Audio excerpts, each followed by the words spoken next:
Buenas tardes, nosotros somos el grupo número 6 y el día de hoy vamos a estar presentándoles los principales factores de riesgo de las enfermedades de mayor impacto clínico y social. Aquí su servidora Jessica López y yo voy a estar hablando acerca de los factores de riesgo que predisponen a padecer diabetes y enfermedades cardiovasculares. Puedes pasarla, por favor. Pasa esa. Ponla en diabetes. Dale. Bien, a modo de resumen, les voy a hablar acerca de la diabetes mellitus antes de hablar de sus factores de riesgo. La diabetes se define como un trastorno metabólico crónico progresivo definido por un déficit en la secreción de insulina y alteraciones metabólicas relacionadas con la hiperglucemia crónica. En cuanto a su fisiopatología, esta es muy diversa, la cual dará lugar a los distintos tipos en su clasificación. La diabetes se clasifica en diabetes mellitus tipo 1, tipo 2 y gestacional. La diabetes mellitus tipo 1 es el resultado de un trastorno autoinmunitario que él mismo destruye lo que son las células betas del páncreas, productoras de insulina. Habitualmente se presenta como con un comienzo brusco de los síntomas, aunque también puede ir precedida de una fase preclínica caracterizada por la presencia de anticuerpos que afecta sobre todo a niños y adultos jóvenes. En cuanto a la diabetes mellitus tipo 2, este es mucho más frecuente y constituye, por lo tanto, un problema sanitario de mucha mayor magnitud. Esta es un trastorno progresivo que se inicia con resistencia asintomática a la insulina en los tejidos periféricos e hiperinsulinemia compensatoria.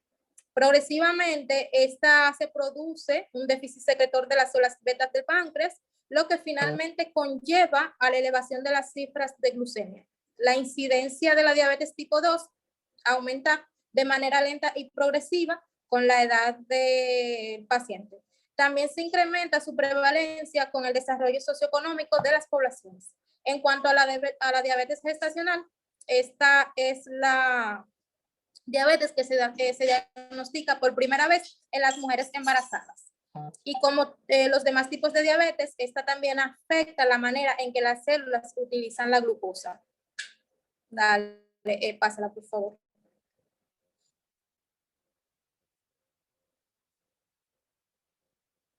En cuanto a sus síntomas, tenemos lo que es una sed constante, que la conocemos como polidipsia, una necesidad de orinar con frecuencia, poliuria y un aumento del apetito, polifagia, también con pérdida de peso. Dentro de sus factores, lo podemos clasificar en factores modificables y no modificables. En los factores modificables tenemos lo que son el sobrepeso y la obesidad, el sedentarismo, antecedentes de intolerancia a la glucosa, síndrome metabólico, HDL bajo, hipertrigliceridemia, hábitos alimentarios. Los más importantes en este renglón son la obesidad y el sedentarismo. También otros factores como el tabaco y el consumo de medicamentos antihipertensivos. La obesidad es el factor que se presenta la relación más fuerte con la incidencia de diabetes tipo 2. Se han observado valores de riesgo relativo superiores a 20 para mujeres con un índice de masa corporal entre los 30 y 35 kilogramos por metros cúbicos y un riesgo relativamente superior a 38 para que tenían un índice de masa superior a los de masa inferior a los 23 kilogramos por metro cúbico, incluso quienes tienen 23 de índice de masa corporal, estos están en mayor riesgo de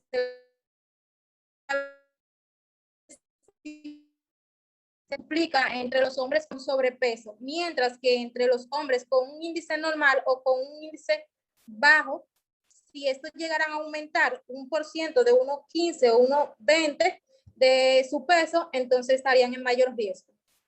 La distribución central de la grasa abdominal también es un factor muy importante, ya que un mayor perímetro de la cintura incrementaría mucho el riesgo de desarrollar diabetes, incluso si se ajustara con el índice de masa corporal. Una cintura ancha predice mayor riesgo, pero no así una cadera ancha. La obesidad central está más asociada a lo que es la grasa visceral que a la periférica. Entre los factores También hay que contar con lo que es el sedentarismo. La prevalencia de diabetes se ha visto asociada inversamente con la realización de ejercicio físico, tanto como estudios ecológicos y transversales como en estudios prospectivos. En cuanto a la actividad física, es un patrón de alimentación menos saludable, también está asociado también a ver la televisión, este no constituye un efecto independiente. En cuanto a los factores de riesgo no modificables, tenemos lo que es la raza, la edad, el sexo, antecedentes de diabetes gestacional y síndromes de ovario poliquístico. Lo que son la genética y la historia familiar de diabetes son factores predisponentes muy importantes, no modificables. Por ejemplo, la concordancia en gemelos monocigóticos es superior al 90% y se cree que la diabetes está determinada por múltiples genes. En cuanto a lo que es la raza o la etnia, existen marcadas diferencias entre lo que es una etnia que está localizada en una zona geográfica, como por ejemplo los indios Pima, que presentan una prevalencia mayor de casi el 50%. Sin embargo, poblaciones rurales del tercer mundo, la prevalencia de este es en torno al 1%. Puedes pasarla, por favor. En cuanto a las enfermedades cardiovasculares, estas se definen como un amplio grupo de patologías y de todas ellas nos vamos a ocupar de la enfermedad isquémica del corazón y de la enfermedad cerebrovascular porque estas son las más frecuentes. Puedes pasarla, por favor.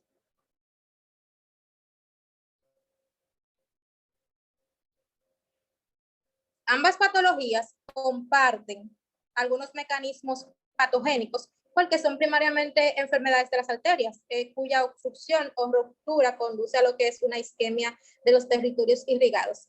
Las manifestaciones clínicas de estas enfermedades comparten, además del dolor isquémico, la pérdida de la función del órgano afectado, que incluso el mismo puede llevar a la muerte.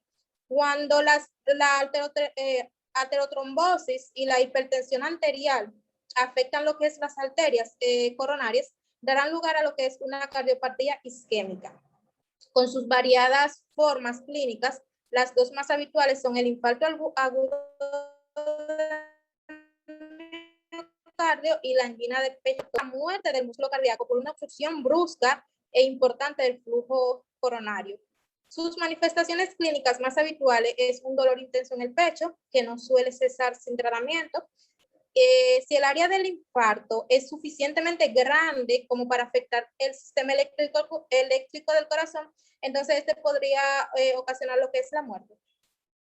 Y en cuanto a la angina de pecho, que es literalmente estrangulamiento, es un dolor intenso en el pecho producido por una obstrucción crónica y parcial del flujo coronario, que no es lo suficientemente intensa como para producir la isquemia del corazón.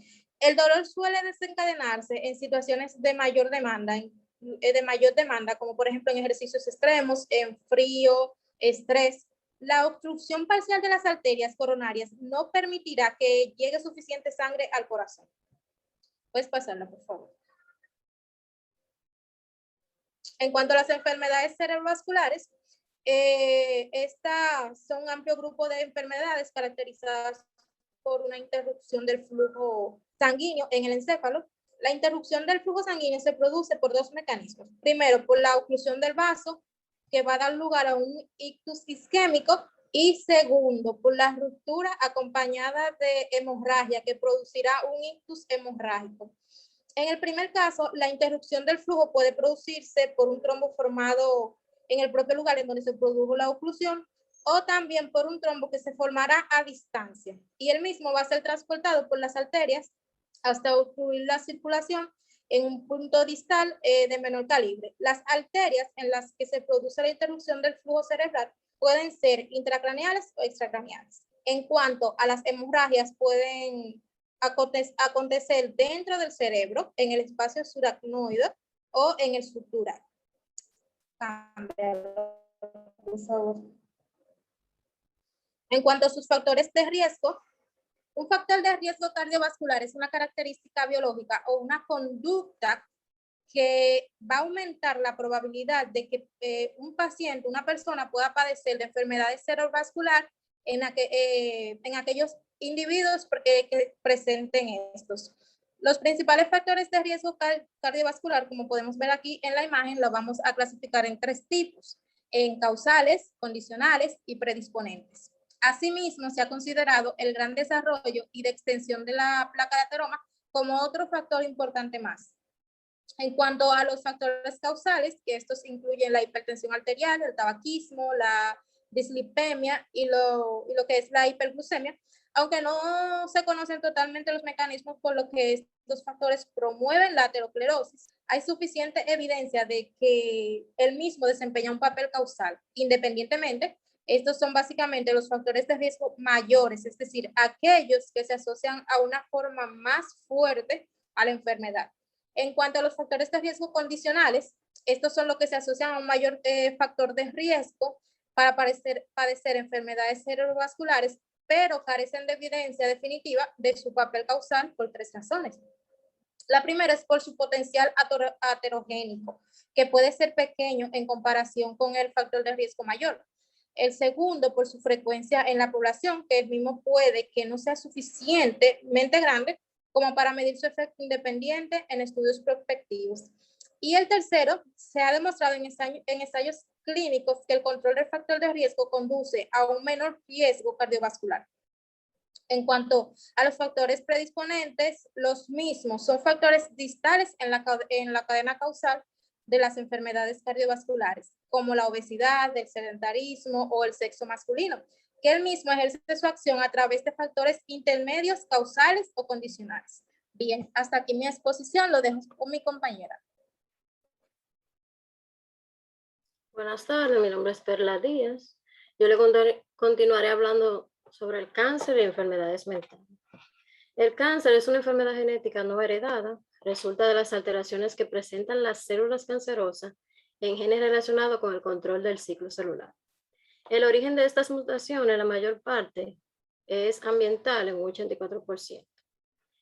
Los tumores malignos incluyen, como ya mencioné anteriormente, factores ambientales, físicos, químicos, la dieta, el consumo de tabaco y alcohol, consumo de fármacos, contaminantes ambientales y algunas infecciones. Puedes pasar. Dentro de los principales factores de riesgo del cáncer, tenemos el tabaco, que las estimaciones recientes confirman que este contribuye a la aparición de uno de cada 3 cánceres y que pronto será responsable de 10 millones de muertes anuales en todo el año. Además, se relaciona con diferentes tipos de cáncer y en un 90% con los cánceres de pulmón. La tercera revisión del Código Europeo contra el Cáncer aconseja que no fume y si fuma, que abandone el hábito. Y si no consigue abandonar el hábito, entonces que no fume en presencia de no fumadores. En cuanto a la dieta, Dole y Peto atribuyen entre el 10 y el 70% de la mortalidad por cáncer a factores presentes en la dieta, aunque la estimación puntual más probable parece ser el 30% e incluso se puede llegar a admitir hasta un 40%. Los alimentos contienen un gran número de componentes que producen una variedad infinita de combinaciones químicas y posiblemente interacciones fisiológicas. Puedes pasar. Es por eso que el Código Europeo actualmente vigente incorpora los siguientes consejos dietéticos, que es que debe aumentar su ingesta diaria de frutas, verduras y hortalizas variadas. Se debe comer al menos 5 raciones al día. Se debe limitar el consumo de alimentos que contienen grasa de origen animal. Otro punto relacionado es que debemos evitar la obesidad y realizar alguna actividad física todos los días. Y en este sentido, la Agencia Internacional para la Investigación del Cáncer de la OMS advierte que el sobrepeso y la inactividad física son los responsables de 1 de cada 4 cánceres de pulmón, de esófago, de riñón, de mama y endometrio. Continúa. Otro factor importante del cáncer es la exposición al sol. La radiación solar y en especial su componente ultravioleta es un factor de gran importancia en la mayoría de los cánceres de piel. Para contribuir a la prevención primaria del cáncer, el Código Europeo aconseja lo siguiente. Debemos tomar precauciones para evitar la exposición excesiva al sol. Es especialmente importante proteger a niños y adolescentes, y las personas que tienden a sufrir quemaduras deben tomar medidas protectoras durante toda la vida. Continúo. La incidencia del cáncer cutáneo ha aumentado dramáticamente a lo largo del siglo XX, sobre todo la del melanoma, que se ha duplicado en Europa entre las décadas de los 60 y 90. La educación para la salud como disciplina debería difundir los riesgos que asumen las personas que, en cumplimiento de normas impuestas por la moda, exponen su piel a las radiaciones solares sin tomar ninguna precaución. Este riesgo es mayor en pieles menos pigmentadas en las etapas tempranas de la vida y cuando la exposición se realiza intermitentemente, por ejemplo, cuando vamos de vacaciones, en un fin de semana o en puente. Precisamente, el melanoma es que está más relacionado con este tipo de exposición. Puede pasar. También se desaconseja el empleo de fuentes artificiales de rayos ultravioleta, como por ejemplo las cabinas de bronceados que proliferan incluso en instalaciones deportivas teóricamente promotoras de salud, que no siempre exhiben las normas y el riesgo de su uso. Continúa. Otro factor importante son las sustancias químicas, que desde que por primera vez en el 1848 se sintetizaron una sustancia química, principalmente llamada la urea, en un laboratorio, miles de sustancias nuevas sintéticas sin precedente en la naturaleza se producen cada año.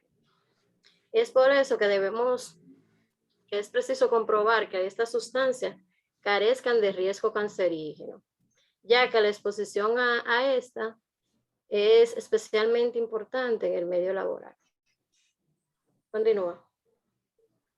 En cuanto a las enfermedades mentales, la Organización Mundial de la Salud prefiere usar el término de trastorno mental al de enfermedad mental, y esta la define como un trastorno del pensamiento o la conducta y la emoción de diferentes orígenes que producen sufrimiento en el ser humano y alteran su integridad en el plano físico, psicológico y social. Pasa. Los factores de riesgo de las enfermedades mentales o en el campo de los trastornos mentales, los intentos de establecer relaciones causales unívocas claras entre los agentes etiológicos y determinado trastorno no han tenido éxito. Es por eso que en el momento actual se asume la hipótesis de que nos enfrentamos a procesos complejos en los que se hayan implicado factores sociodemográficos, como el entorno social, experiencias personales y determinados condicionantes fisiológicos y biológicos. Eso. Entre los factores más importantes en cuanto a las enfermedades mentales está la edad, el sexo y el estado civil. Las distintas enfermedades mentales tienen una distribución variable a través de las diferentes etapas del desarrollo de las personas. Es por eso que en la adolescencia, los trastornos de ansiedad, especialmente los trastornos de pánico, son los más prevalentes, seguidos de los trastornos depresivos. La incidencia de la esquizofrenia y el trastorno bipolar se eleva en la segunda década de vida. Es por eso que los hombres adolescentes presentan más trastornos de conducta que las mujeres de la misma edad. Este hecho se ha asociado a la incidencia de otros procesos como los trastornos emocionales que son similares en ambos sexos. Esto contribuye a que en este periodo de la vida la prevalencia de trastornos mentales sea el doble en los hombres. Voy a continuar. Otro factor importante es la clase social. Se ha observado que el alcoholismo presenta una débil asociación negativa con la clase social y claramente positiva con algunas actividades laborales, en lo que el consumo de alcohol es parte del trabajo. La esquizofrenia es más frecuente entre individuos de clase social baja, lo que ha llevado a plantear varias hipótesis explicativas. En primer lugar está el estrés social.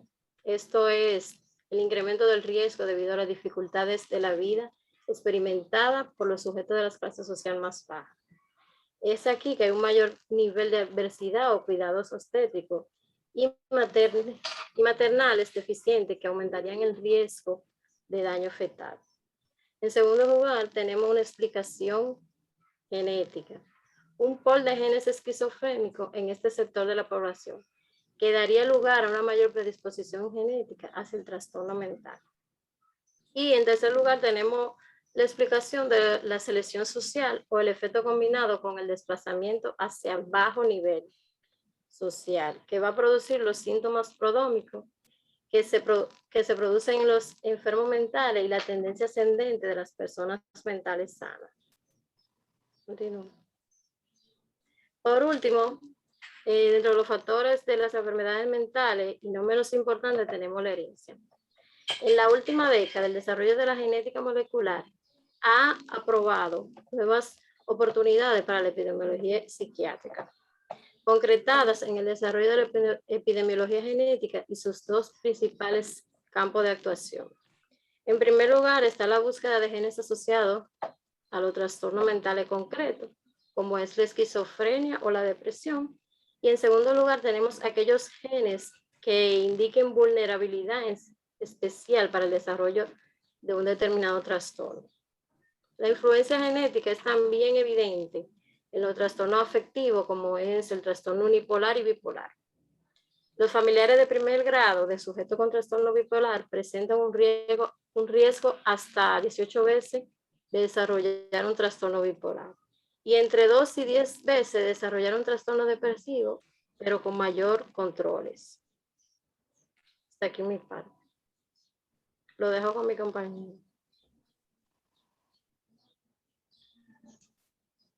Buenas tardes, mi nombre es Melissa Ramírez Díaz y yo le voy a estar hablando sobre los factores de riesgo en enfermedades respiratorias crónicas. Las enfermedades respiratorias crónicas incluyen un conjunto de entidades patológicas con síntomas, criterios, diagnósticos y factores etiológicos diversos, la mayoría de las cuales cursan con un deterioro de la función pulmonar, como es la bronquitis, enfisema, otras enfermedades obstructivas crónicas, asma, estado asmático y bronquiolitis. En cuanto a la enfermedad obstructiva crónica, este es un grupo de enfermedades pulmonares que dificultan la respiración.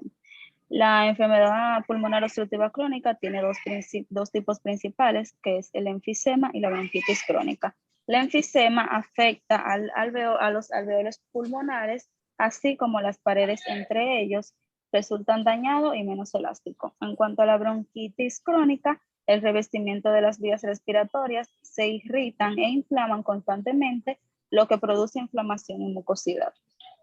En cuanto a los factores de riesgo, el hábito del tabaquismo es su principal causa, pero solo el 15% de los fumadores desarrollan la enfermedad, lo que parece sugerir otros factores de riesgo implicados.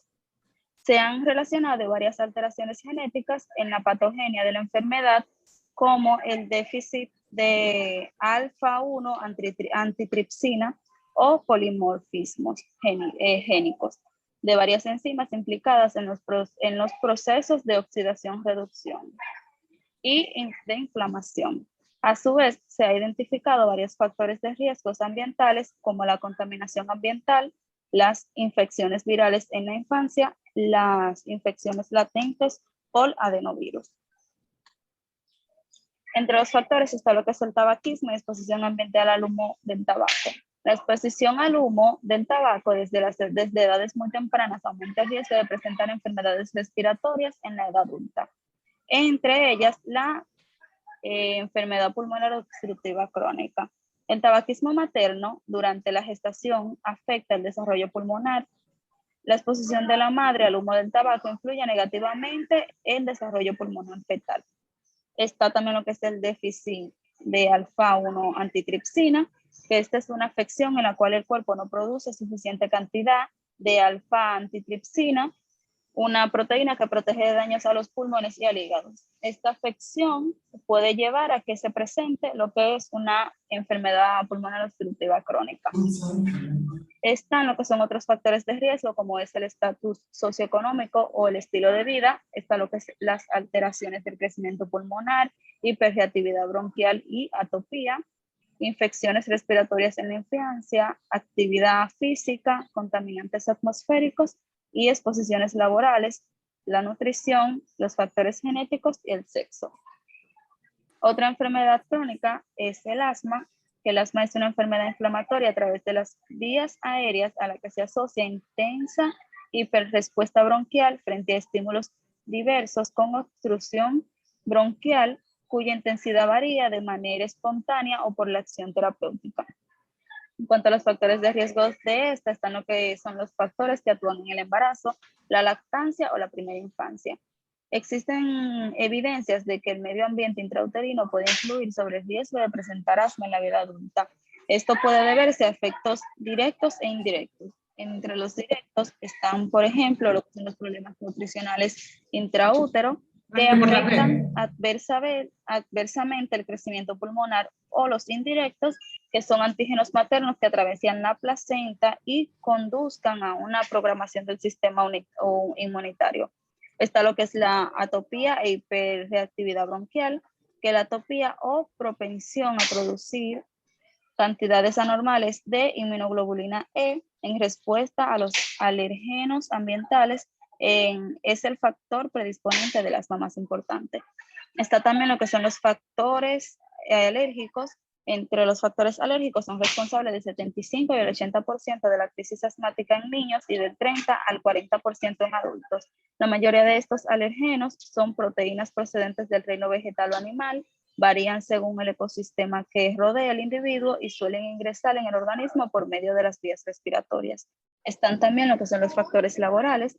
El asma ocupacional es la principal causa de enfermedad pulmonar de origen profesional en los países desarrollados. El personal de limpieza y los técnicos de laboratorio son los grupos profesionales más afectados con mayor frecuencia. Está también lo que es el factor dietético, pero ningún factor alimenticio se ha asociado firmemente con el asma. La dieta rica en sodio, como la sal, parece incrementar levemente la reactividad bronquial. En cambio, la dieta rica en aceites de pescado, ácidos grasos poliinsaturados, omega 3, la ingesta de frutas y verduras y el consumo de vitaminas antioxidantes, principalmente la vitamina C, parecen tener efectos beneficiosos sobre la función pulmonar, aunque es más controvertido que protejan frente al asma. Están otros factores como es el consumo de fármacos y los factores emocionales. El consumo de fármacos, principalmente de antiinflamatorios no esteroides y bloqueadores beta, se consideran como un factor precipitante de crisis de asma entre el 4 y el 28% de los casos de asma en adultos, sobre todo en aquellos con poliposis nasal y sinusitis. Son inducidos por la exposición a los AINES. Los factores emocionales, se deben a impresiones fuertes y ansiedad, etc. Ahora los dejo con mi compañera que continúa. Buenas tardes, mi nombre es Max Omedelos. Lo voy a estar hablando de la enfermedad de articulares. De esta enfermedad son un grupo de enfermedad, también se conocida como reumatológicas. Se agrupan todas las patologías que involucran el deterioro y disfunción del sistema óseo articular de grupos humanos con las afecciones y de sus estructuras internas y adyacentes como al cartílago o tejidos blandas de varietal particulares. Pásala, por favor. Las enfermedades de osteoarticulares son presentas muchas enfermedades. Las enfermedades son artritis reumatoide, bursitis, capsulatas adhesiva, artrosis, epondilitis cervical, epondilitis anquilosantes, fibromialgia corta, hernia de disco, osteoartrosis, artritis, osteobolisis, por último, el raquitismo.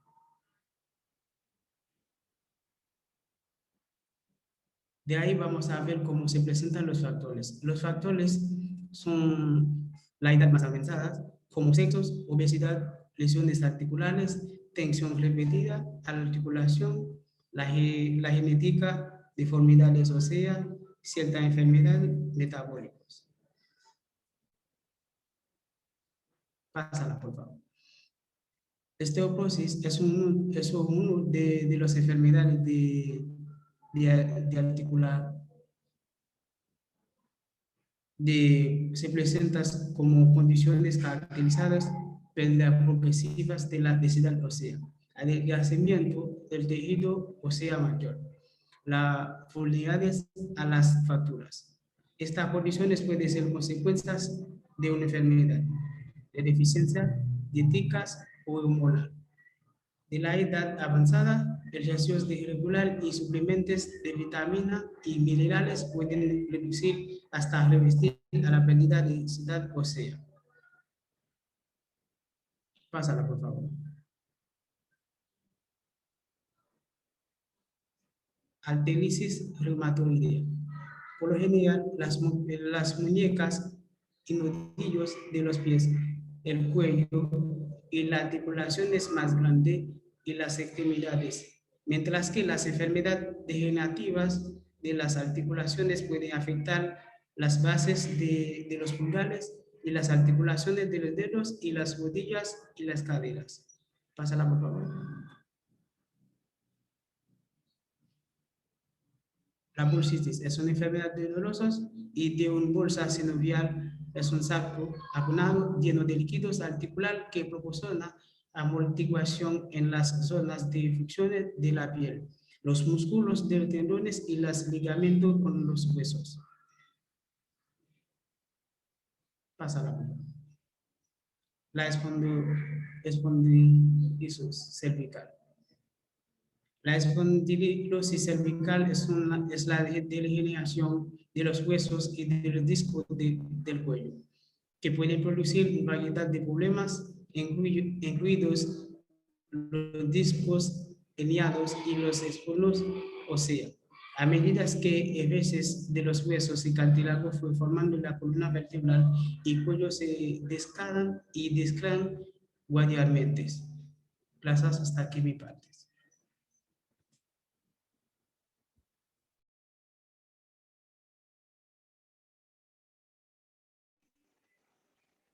Buenas tardes, mi nombre es Yanelki Hernández y voy a continuar con los factores de riesgo de las enfermedades neurodegenerativas.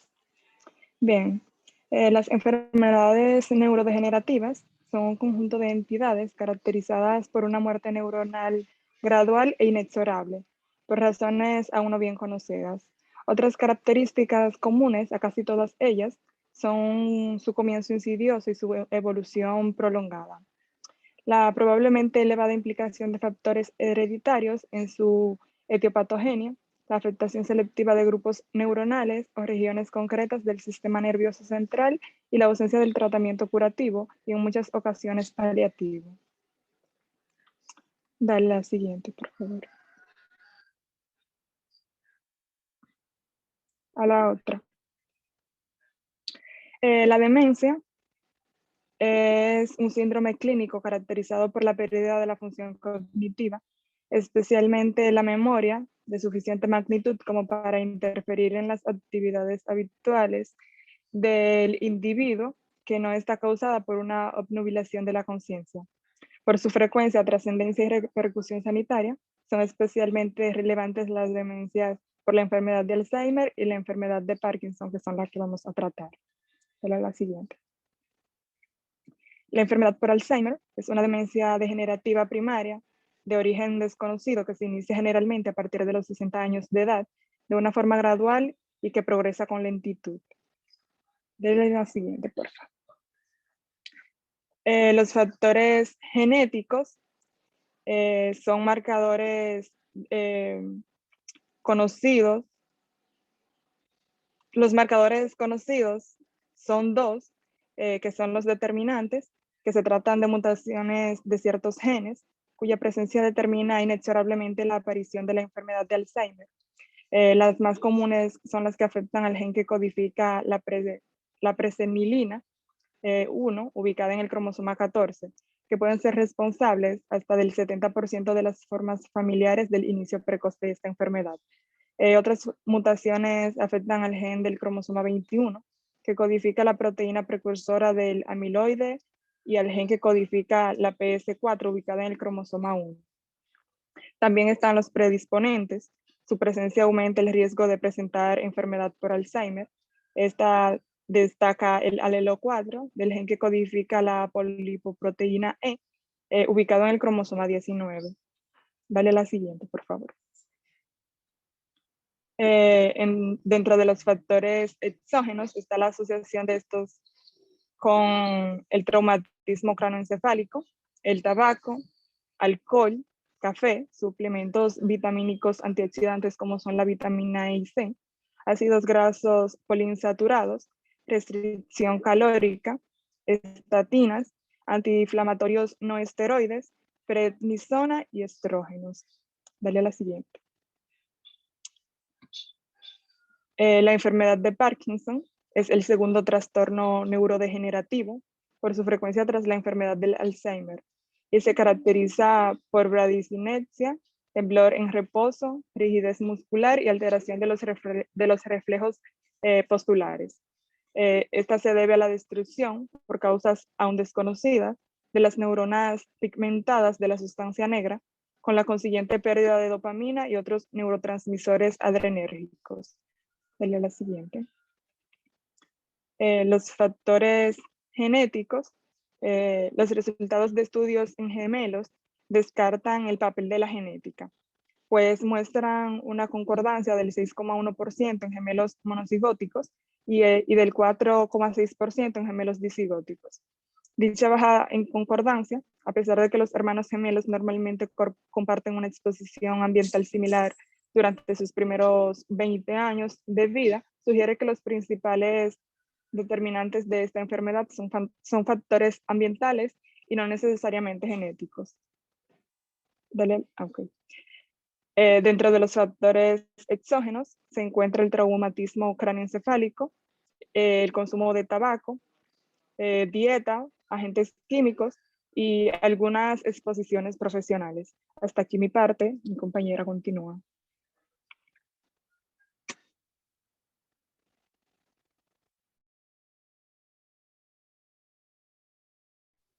Buenas tardes. Yo soy Linet Paola y le voy a hablar de las enfermedades de la cavidad oral, como pueden ser caries dental, cáncer. Pásala, por favor. Caries dental. Factores de riesgo. Las caries dental es una enfermedad multifactorial dependiente de las relaciones entre 4 importantes grupos de factores: microbianos, del huésped, ambientales, tridas de Keyes y de tiempo. Pásala, por favor. Pásala. Factores microbianos. Los factores microbianos comprenden la placa dental y los microorganismos, y su separación es un puro artificio didáctico. La placa dental es un conglomerado dinámico y complejo de bacterias, materia orgánica y sustancias inorgánicas. Pásala, por favor. Enfermedades periodontales. Son un conjunto de cuadros clínicos caracterizados por una inflamación de tejidos que, agrupados bajo el nombre de periodonto, peri, alrededor, odonto, diente, construyen la estructura que protegen y soportan las piezas dentales: encía, cemento radicular, hueso alveolar y ligamento periodontal. Pásala, por favor. Prevención. La prevención pasa por la correcta eliminación de la placa dental con los medios mecanismos por parte del paciente. El cumplimiento de la fase de mantenimiento periodontal y la detención de individuos con alto riesgo de presentar enfermedades periodontal, como embarazadas, diabéticos, inmunodeprimidos y familiares periodontales graves. Pásala, por favor. Cáncer oral. Factores de riesgo. El tabaco, el alcohol y la dieta son factores de riesgo más importantes. El alcohol presenta el 70% de los cánceres orales. La dieta. Los pacientes con déficit nutricional por las disfagas disfagia en el síndrome de Pulmer-Visión son grandes bebedores, tienen más riesgo de cáncer. Pásala, por favor. El tabaco es el factor de riesgo más importante. Supone entre el 75% y el 90% de riesgo atribuible.